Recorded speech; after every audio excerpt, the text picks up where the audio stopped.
Hello, everyone. Thank you all for joining us today. Today, we're going to be discussing the diabetes and sleep connection. I'm Kayla Bowen, Digital Marketing Specialist for Byram Healthcare, and today I'm joined by experts Gary Shiner and Robert Miller to discuss something that often gets overlooked in diabetes care: sleep. We're bringing together two incredible experts to explore the powerful connection between sleep and diabetes. Gary Shiner, MS, CDCES, and award-winning diabetes educator and author of Think Like a Pancreas, as well as host of Think Like a Pancreas, the podcast. And Robert Miller, Vice President of Sleep Business at Apria Healthcare and host of Sleep Tech Talk podcast. Byram Healthcare has been a national leader in patient direct medical supply delivery for over 50 years. Rated the best overall diabetic supply company by Verywell Health for 4 years in a row with an A+ rating with the Better Business Bureau. We are your one-stop shop for diabetes management supplies. And at Byram, we know that life takes care, and today's conversation is one way we are fulfilling that purpose. Before we begin, please note, nothing stated today is intended to be a substitute for professional medical advice, diagnosis, or treatment. Our discussion is for informational purposes only.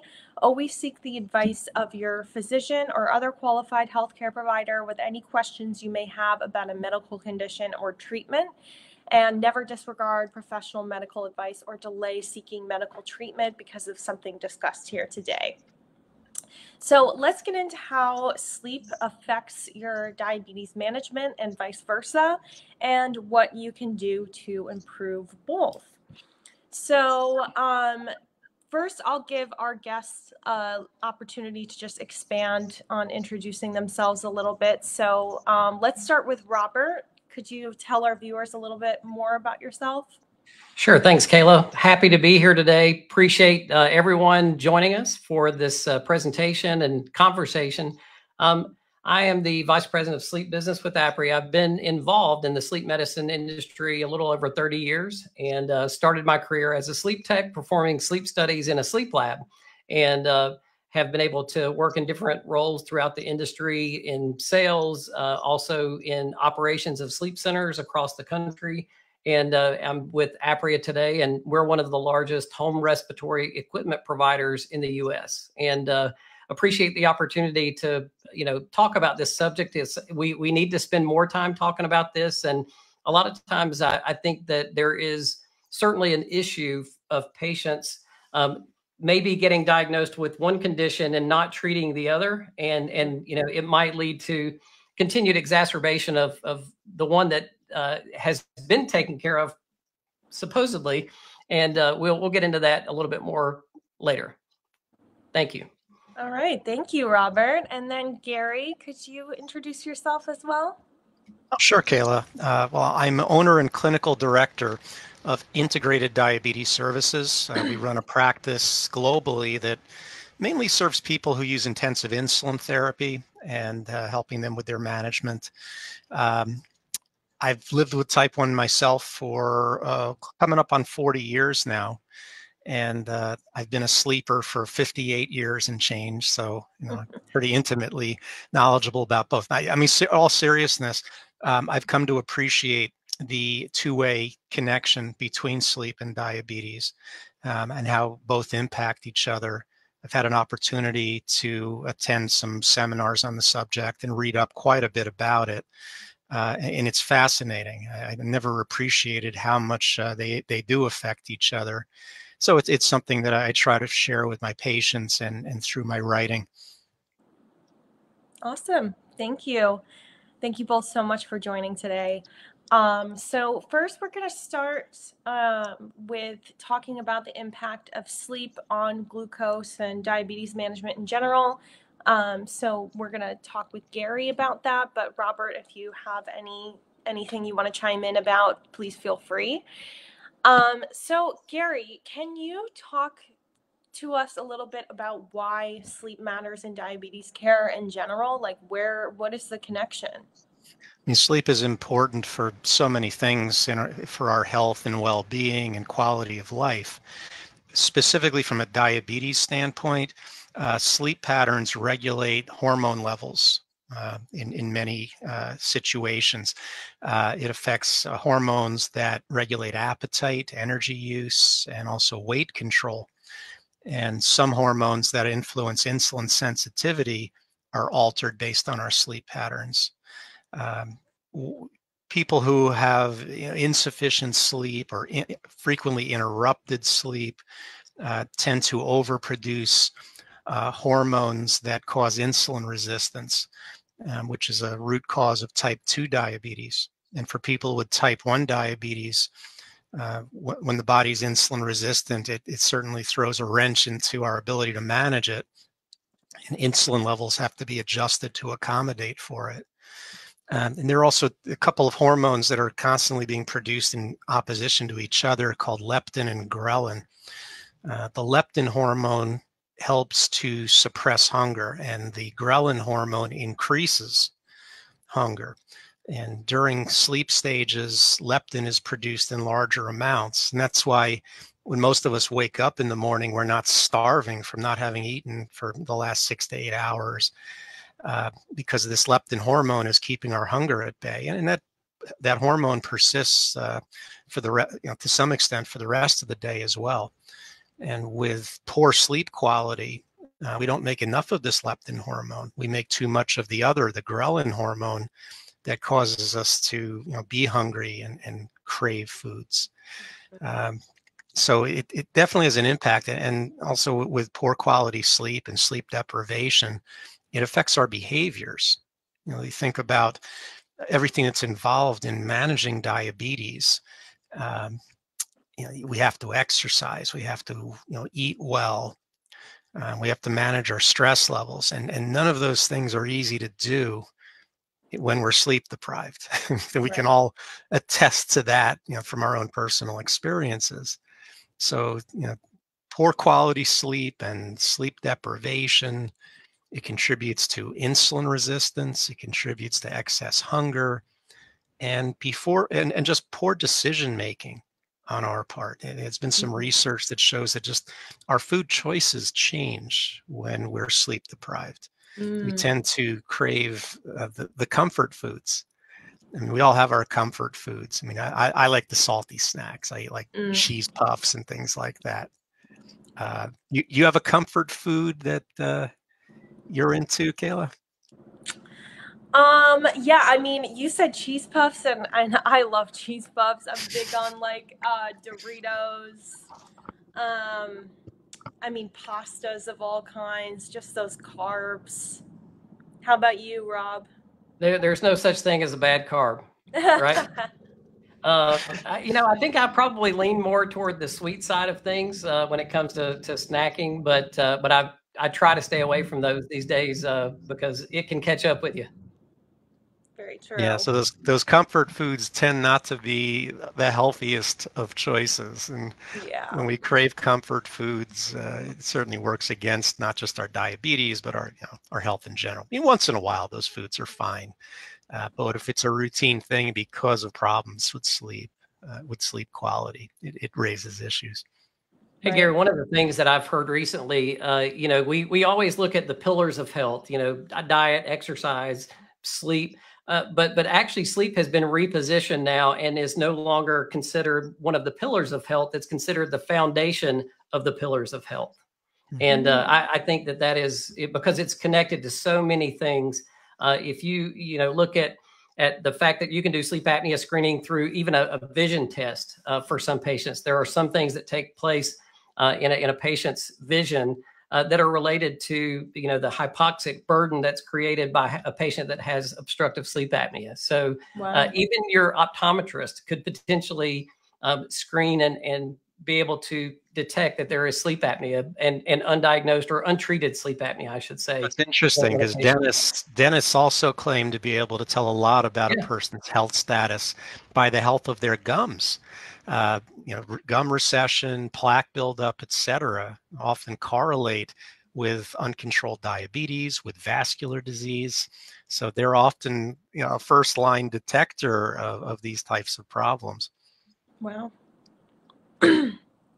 So, Gary, can you talk to us a little bit about what some of the common glucose patterns during sleep are? Like maybe the dawn phenomenon is one that I've heard about. Sure. Well, to understand this, it's important to explain a little bit about the liver's involvement in this whole process. Everybody's liver stores large amounts of sugar in a dense form called glycogen and releases little bits of sugar into the bloodstream day and night. It's a normal thing everyone has happen. In people with diabetes, we have to make sure that the treatment plan, whether it's their insulin, medication, kind of matches how much sugar the liver is producing at different phases of the day. The sleep pattern comes in because at certain stages of sleep, the body will produce hormones such as cortisol and growth hormone, just as part of the sleep-wake process. And when those hormones are produced, they stimulate the liver to secrete more sugar. In most adults, we see something called a dawn phenomenon, where these hormones are being produced in those early morning hours, and they cause the liver to dump out more glucose, and they create some insulin resistance as well, and it causes a rise in the blood sugar. So people who have regular sleep patterns, we can usually predict when the blood sugar is going to go up and then settle back down and design their medication and insulin program around that. Interestingly, that's in adults. In young people during growth years, we see kind of like a growth phenomenon in the late evening, right around bedtime in the early part of the night, where we see the same thing. The liver's dumping out extra glucose, and we have to adjust the insulin program to accommodate that. But it all hinges on having a relatively consistent sleep schedule. And Rob, you can attest to this. People who are on swing shifts, whose work schedules and sleep schedules vary, it's a real challenge. Their body has a hard time settling into a hormonal routine, and the blood sugars can become very unpredictable. And it doesn't necessarily even have to be shift work. It can just be something as simple as they just have poor sleep hygiene. They go to the bedroom and pull out their cell phone and all of the things that they shouldn't do right before trying to initiate sleep. Yeah, and in my case, if I'm a big Philadelphia sports fan, if my team's playing out on the West Coast, I'm up late watching those games. My sleep schedule shifts by maybe 3 or 4 hours, but even that, I see it has an effect on my own glucose levels. Travel can do that as well. When people travel across multiple time zones, It may take a couple of days for their body to shift gears into its new sleep cycle, and for the hormone levels and the blood sugar patterns to fall into their usual places. Right. So do you have some tips for better sleep and smoother numbers as far as sleep goes? Like ideal bedtime routines? Well, I would say that probably for people with diabetes, having quality glucose management through the night makes a difference. If somebody's glucose levels are high, or no, I won't say high, but just above target overnight, there's going to be a tendency for them to spill sugar in their urine, their bladder fills, and there are these things on the bladder called stretch receptors, and they realize that the bladder's filling and we don't get to a deep phase of sleep. So that affects sleep quality. Whether you get up to go to the bathroom or not, you're still not going to get into that deeper state, those deeper stages of sleep where we get the best rest. And if you are waking up having to go to the bathroom, obviously the interruptions are a problem for sleep quality. Low blood sugar can also be problematic. Hypoglycemia during the night, it's obviously it's a dangerous thing. Hopefully you wake up or you have a continuous glucose monitor alerting you. and telling you that you're low. And you have to wake up, you have to eat to treat it. But the hormones our bodies make when we go low, these are the stress, the fight or flight hormones that really get us revved up. It's very hard to get back to sleep after experiencing hypoglycemia. Mm. And I should mention the sensors, the CGM systems, the Libres, the Dexcoms, et cetera. These systems all have alerts that'll notify the user when glucose is getting out of range. Those by themselves can be disruptive. And making sure that I like to make sure patients have the proper settings at night. So it's only going to interrupt their sleep if it's absolutely necessary, because the sleep quality is pretty important for them all day long. But having the blood sugars well managed overnight, that's the first step. I want to make sure that's in place so it's not getting in the way of sleep quality. Mm-hmm. Beyond that, the same rules apply to anybody, whether you have diabetes or not. Things like, having too much caffeine, especially late in the day, is problematic. Trying to cut off the caffeine, kind of maybe late afternoon, so it's not keeping you stimulated through the night. Not eating right before bed, and for that matter, not eating huge amounts of food in the evening, because while that's digesting, sometimes that can be disruptive. The sleep environment is an important thing. A cool environment, a dark environment, a quiet environment, etc. And Rob mentioned about getting on the cell phone and starting to either check messages or get on social media. That it's addictive, and there's also evidence that the type of light that phones emit interferes with falling asleep, interferes with getting into that restful stage where we can fall asleep. So we recommend once someone gets in bed that they only use the bed for sleeping. They're not doing they're not working, they're not entertaining themselves in bed. Just use it for that. Yeah. My personal favorite thing, I'll tell you what works best for me, is having a routine. When I get in bed, I keep crossword puzzles at my bedside. I used to keep Sudoku puzzles, but that works great for me. My wife often finds me with my pen in my hand and the newspaper there with the puzzle, and I'm out. I've filled in maybe one or two words, and I am dead to the world. So just having a routine you do before you go to bed can be helpful. Mm-hmm. How can someone use trend data from CGMs or meters to spot patterns in their numbers through the night and adjust accordingly? Well, the continuous glucose monitors are much better for that than just doing finger sticks, because unless you're willing to get up during the night and do finger sticks intermittently through the night, you're not going to really know what's going on. Right. And having to get up and do a finger stick in itself is disrupting your sleep. Right. So it's counterproductive from the get-go. So anybody with diabetes who uses insulin or a sulfonylurea or who has any history of hypoglycemia can usually get coverage for a CGM. And we even have over-the-counter CGMs now for people who don't qualify for insurance coverage, right. And they're relatively inexpensive. And yes, you can look at your data after you've slept through the night and see what your glucose did from bedtime to morning. And if you're peaking in the middle of the night quite high, or if you're dropping in the middle of the night without realizing it, you can work with your healthcare team to fix those types of issues. You may need adjustments to your food, your medication, your insulin, even the timing of your physical activity. I mean, that's one I forgot, is exercising late in the evening or even after dinner can sometimes create challenges with getting to sleep and staying asleep. So working out earlier in the day is beneficial. That helps people sleep better through the night. But working out really late can sometimes cause problems. We had a couple people in the comments say, one person said that they do Sudoku every night, and the other one said word search book is what they do every night. So, so that's relatable. Yeah, whatever works. I mean, right.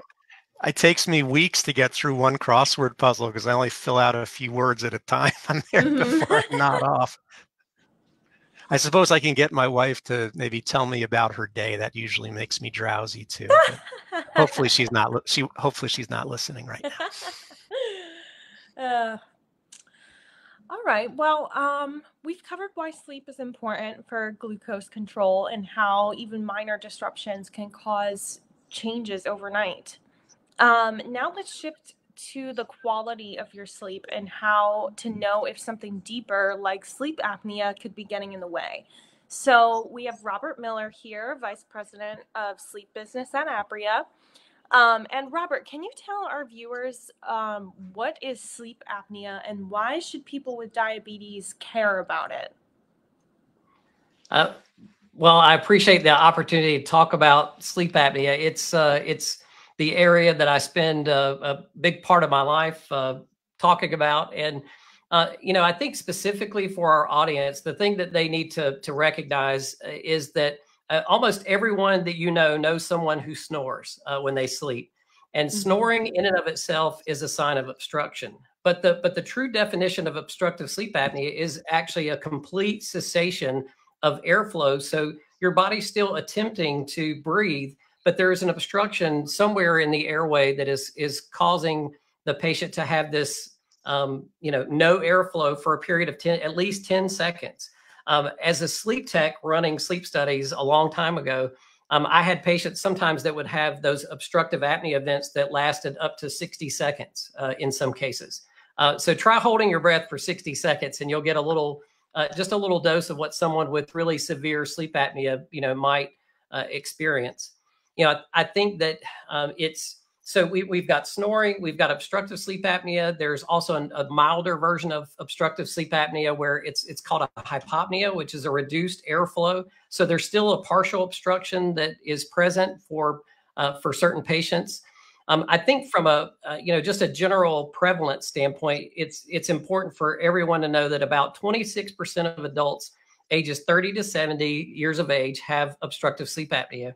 And unfortunately, even with all of the information that is out there and all of the education and screening that takes place today, 80% of the patient population with obstructive sleep apnea still remains undiagnosed and untreated. So we have a lot of work to do. Mm-hmm.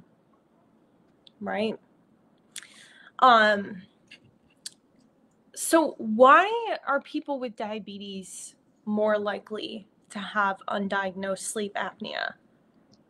Well, I think that probably for the type 2 diabetic, it's I would say mostly weight related. So a lot of those diabetic patients who are also placed on a GLP-1 might actually see some improvement in their sleep apnea after there's a period of time where there's some weight loss. But let me talk for just a second about sort of this interaction that takes place during the nighttime for diabetes and sleep apnea.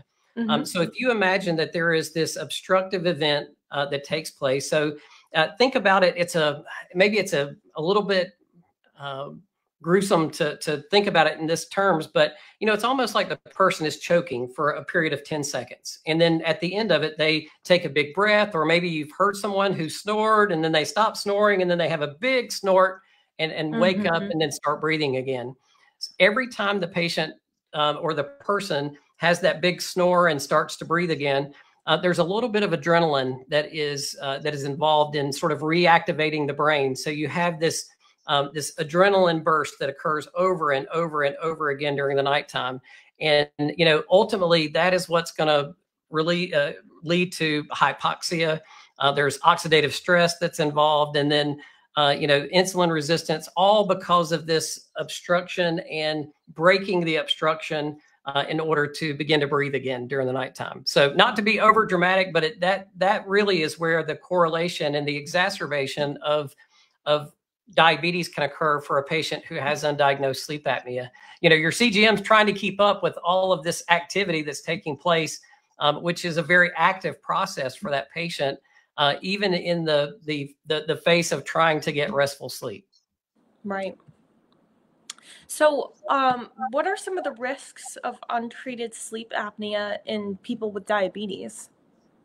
Well, there certainly are cardiovascular risk that are associated with untreated sleep apnea. That's for both, a diabetic patient population and also for just the general population that might have obstructive sleep apnea. So I would say cardiovascular risk because there are issues with stroke and from a long-term perspective, it can exacerbate other health conditions like congestive heart failure, COPD. Sleep apnea is something that if you know someone who snores or you've heard them have these long pauses during the nighttime and these big bursts of snoring and start to rebreathe again, the important part for those patients is to get, number one, get in to see your sleep doctor and one of the things that has occurred, and I would say this is sort of on the heels of COVID, is that there is sleep telehealth providers that are available. They cover all 50 states. You can log in, find a sleep telehealth provider, and they can help you get through the diagnosis phase. And getting diagnosed for sleep apnea is much easier than it's ever been before. You used to have to go into a sleep lab and have 20 some monitors hooked up to you during the night while you're sleeping. Today, it's a ring technology that the patient can wear during the nighttime and get diagnosed. So this is actually a home sleep test that I have on my finger right now. So the patient can wear the home sleep test. The results will transmit into the cloud, and the sleep telehealth physician would have access to that data right away. So getting diagnosed is easier than ever. And what we do know is that CPAP therapy is the gold standard of treatment for patients with sleep apnea. It will eliminate all snoring, and typically, 80% or better of the sleep apnea events that are taking place during the nighttime. Mm-hmm. So I know you talked about a little bit of the warning signs of sleep apnea, like loud snoring, gasping, or even like choking during sleep. What are some of the other warning signs? Morning headaches for a patient. If you're a man, frequent nocturnal urination can also be a symptom of obstructive sleep apnea or undiagnosed or untreated sleep apnea for patients. And then high blood pressure. There are different types of questionnaires that are out there for patients, and I think I actually have one that we provide to patients at Apria that we'll put in the notes, or in the chat at some point. But there are, if you just ask the simple question, are you overweight? Do you snore? Do you have high blood pressure? You could even add, do you have diabetes? All of those things are, certainly high probability of having sleep apnea for that patient group. I got a quick question. When you say, do you have diabetes, is it different for type 1 and type 2? It is. The more prevalent patient population for sleep apnea and diabetes would be the type 2 patient population. I just grabbed the link to that questionnaire on the Apria website, so I put that in the comments for everyone. Okay, so I know that sleep testing has gotten way easier, as you described. When has that evolution in the sleep testing process occurred? Like, I have a family member who had to go into a lab maybe 5 years ago. Yeah, it was really related to COVID. During COVID, most sleep centers that were performing in-lab sleep testing, they had to close for a period of months while the world sort of figured out how we all were able to interact with each other again in a personal setting. So home sleep testing really sort of became the mean diagnosed patients with simple, I don't want to call it, with obstructive sleep apnea. Some of the other sleep disorders that are out there that patients may encounter related to limb movement disorders and maybe sometime parasomnias, those have to be identified through in-lab sleep testing. So the sleep labs are full. They still have lots of patients to do sleep studies on, but the rise in the prevalence of home. Oop. Uh-oh. I think we lost Robert. That was good stuff he was talking about. I know. Oh, I'm on the edge of my seat now. Hopefully he'll be Yeah. able to come back. You know, my wife had pre-diabetes and she started using a CPAP. Mm-hmm. And, you know, she fought it for a while. She didn't want to use it, but it has made such a difference for her. How long has Not she only been on CPAP therapy? years, she's been on it for years now. You know, the Mm-hmm. equipment has gotten better and smaller, more efficient. But for people who have obstructive sleep apnea, it's such an important thing, not just for the quality of their sleep, but it could be a lifesaver. Right. And definitely helps reduce insulin resistance and risk for type 2 diabetes progression. Right.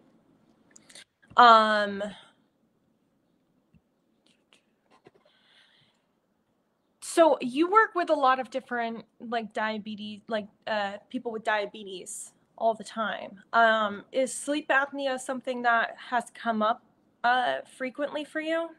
Yeah, we try to assess for it. We have some sleep quality questions that we ask during our initial assessment appointments to try to see if there are some potential issues. And you know, if there are, we'll often refer people for a sleep study or have them go back to their primary care doctor about addressing it.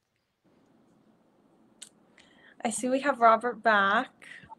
Hey, Kayla, sorry, we're having some extreme weather here right now. Oh, really? Yeah, sorry about that. That's okay. So could you tell us a little bit about tips for adjusting to CPAP therapy?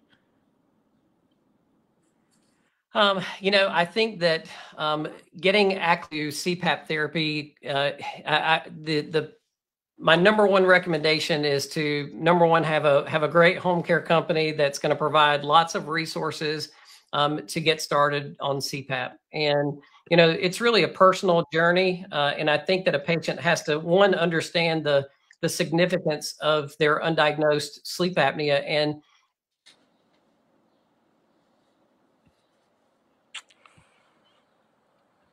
that weather is crazy over there. Yeah, it actually looked like his power may have been out. He might be running on cell phone battery and cell phone Wi-Fi at this point. Yeah, right. Okay, so I'm not sure if we'll get Robert back. I also have my cat over here now getting into something. I usually lock him away during these, but this time I decided to give him a chance and see if he would behave. Okay, so for our viewers, a little question. What is your biggest sleep challenge? Falling asleep, staying asleep, or waking up still feeling tired? Let us know in the comments. So, if you're struggling, oh my gosh, my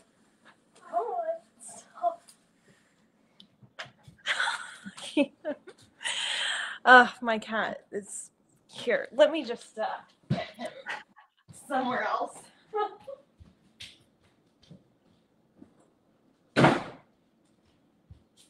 Gary, I don't remember what she had asked me and I was talking about before I went off again. I think we had a couple of power glitches here, so sorry about that. Tell you were talking about how people can effectively adjust to using CPAP. Yes, to CPAP therapy. So I think that education about the condition itself is important.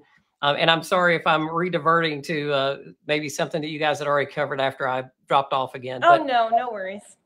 But you know, I think that understanding the significance of and knowing that the outcome is going to be a longer, healthier life, you know, in general for that patient, and more energy. Like a lot of times patients who have obstructive sleep apnea and particularly untreated sleep apnea, you know, just have no energy to want to exercise, to potentially lose weight or you know, to get into shape. And, you know, so it's that restorative sleep that takes place while they're on CPAP therapy, keeping their diabetes under control, you know, from a CGM perspective, you know, just making sure that they're doing all the things that they can do to keep both of their diabetes and sleep apnea in check, so that when they wake up in the morning, they are fully restored and ready to take on the day. And that includes, you know, hopefully having the energy and the wherewithal to go and do some exercise. Mm-hmm. Yeah, so I think one of the things that we left off on was also talking about adjusting to CPAP therapy and maybe some tips that you have for someone. Well, I think one of the things that I like to recommend to patients, and this is certainly going to be the preference of the physician who's treating the patient as well. But sometimes in the early days of CPAP therapy, it may be taking a sleep aid to help initiate sleep may be the best course for some patients. Because a lot of times I think that might be the most difficult part. Maybe it's getting used to wearing the mask during the nighttime, but a lot of times patients will have difficulty falling asleep. So even putting the mask on sometimes during the daytime and just getting used to being able to have this thing on your face and maintain your breathing on the unit is something that you can sort of practice in advance of the pressure of putting the mask on and now I got to go to sleep. But what's interesting is that when you do get adherent to your CPAP device and you really sort of buy into the therapy, I used to sleep on CPAP myself for years and years, and I would put the mask on and literally within 5 minutes, I'm asleep every night, no problem. But I was able to lose some weight, and now I don't need CPAP any longer. So, there are things that you can do if you make lifestyle choices. And we mentioned GLP-1s earlier. That's certainly something that patients can use to help from a weight reduction standpoint. But even with weight loss, this is a fun fact. I was actually involved with the Biggest Loser TV program for a period of time. Oh, really? I used to watch that long ago. Yeah. Well, so the patients at the season that I was involved in, we ended up, I worked for Philips Respironics at the time. And many of the contestants became spokespeople for Philips. They would go around and talk about wearing CPAP to patient support groups and different educational events. But every one of the contestants who came through, even with the rapid weight loss and the significant weight loss, if they had sleep apnea in the beginning when we first tested them, they still had sleep apnea even after the weight loss. So there is the potential that even when you have this significant weight loss, you still need to be monitored and tested to ensure that you have successfully sort of passed the threshold of not having sleep apnea any longer. The biggest challenge my patients have had with accepting CPAP is that they're restless sleepers. Now, some of that goes away when you start CPAP treatment. But how do you advise people who tend to sleep on their stomach, their side, move around a lot, because it's hard to use CPAP if you're not sleeping on your back? Yeah, if you're a stomach sleeper, you probably lose some of that with a CPAP device. Now, I will tell you that CPAP masks have gotten much smaller than ever before. I have no dignity, so I don't mind going ahead and just so your audience can see that these things are pretty small now. This is a CPAP mask. Yep, this is a CPAP mask that patients can wear, and so typically there's no issue with sleeping on your side or on your back. It's just it might be a little difficult to sleep on your stomach. Right. And I would say even the therapies themselves have changed over the years, where there is different sort of pressures that help to make it easier when you exhale. Because sometimes that's one of the things that patients may have trouble with, is sort of exhaling against this pressure that's blowing, directly into your nasal passage. Right. And so some of the pressures you'll have pressure relief that takes place during the exhalation phase, and it makes it a little bit more natural than what you might imagine being on CPAP therapy. Interesting. Gary, I know that there was a course about sleep and diabetes management that you had mentioned to me previously. Could you tell us about that? Yeah, this is it's sort of a webinar that people can access on demand. It's about 40 minutes long, that goes into some detail specifically for people with diabetes about the two-way interaction between sleep and diabetes, and strategies for improving sleep quality. and how to assess one's own sleep quality to see if there are some potential problems. So this is at a website called Type 1 Universe, www.type1university.com, and the number one instead of spelled out.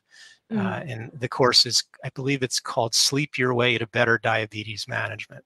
Oh, nice. Who doesn't want to be able to just sleep and improve their glucose control? There's a lot of work we have to put in the rest of the day. That's great. I shared the link to that in the chat as well. Okay, so Robert, do you have any like closing thoughts or information to share with our viewers about sleep apnea, CPAP therapy, etc.? Yeah, I think one of the things that would be really interesting is for the audience that we have today, and anyone who listens to this maybe afterwards.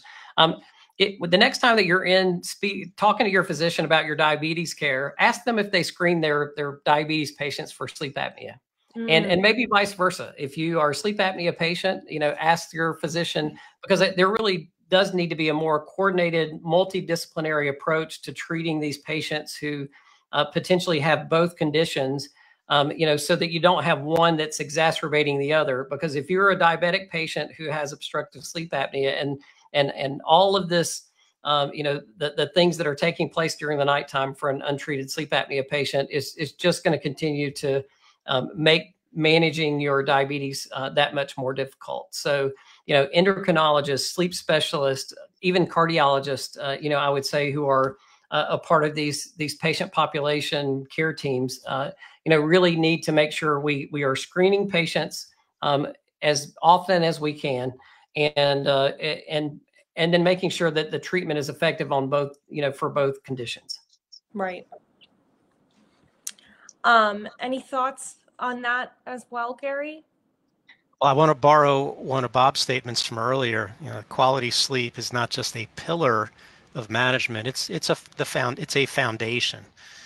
Trying to manage your diabetes or anything related to your health and well-being without quality sleep, it's like building a house on a crooked foundation. Nothing's going to work quite right. So it needs to be addressed if it is an issue. So, you can evaluate whether it is an issue for you. There's tools for doing that, and do address it.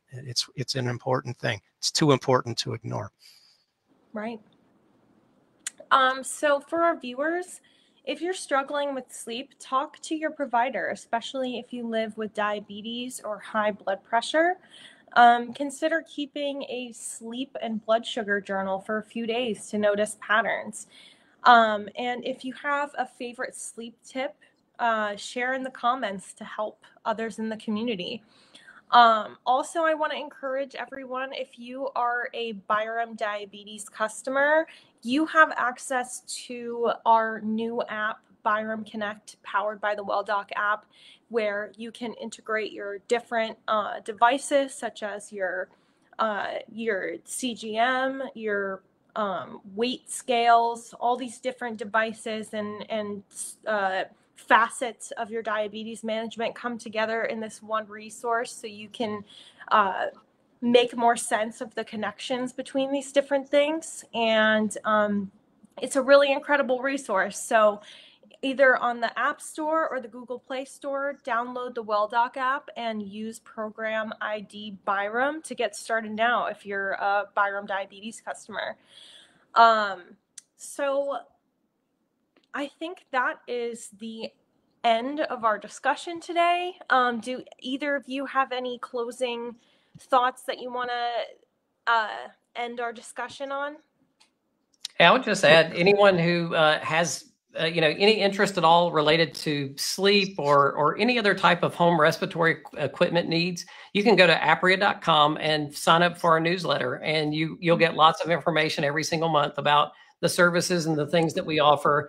We certainly have the equipment and things that we need for patients who have sleep apnea, but even for those patients who might need home oxygen therapy or even home ventilator services. So take a look at apria.com, sign up for our newsletter, and we'll stay connected with you.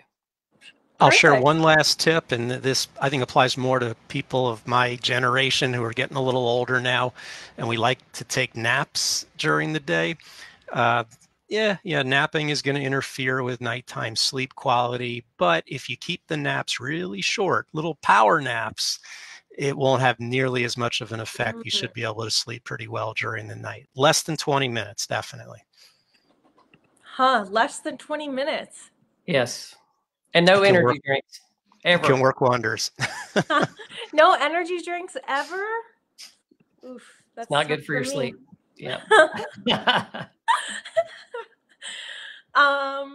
Okay, well, thank you both so much for joining us today. It was awesome to get Gary from Integrated Diabetes Services and Robert Miller from Byram's sister company, Apria Healthcare, together to talk about this really important topic. Let's prioritize rest because better sleep leads to steadier days. And before I let you go, I just need to restate my disclaimer that nothing stated today is intended to be a substitute for professional medical advice, diagnosis, or treatment. Our discussion is for informational purposes only. Always seek the advice of your physician or other qualified healthcare provider with any questions you may have about a medical condition or treatment, and never disregard professional medical advice or delay seeking treatment because of something discussed here today. And if you don't already follow us on Instagram, follow us at Byram Diabetes Care. We have been posting about sleep and mental health all through the month of May. And then in June, starting on Sunday, we'll be posting about summer wellness. That's our June theme. And yeah, thank you all for tuning in. And thank you, Robert and Gary, for joining. Thanks, Kayla. Have a great day. You too.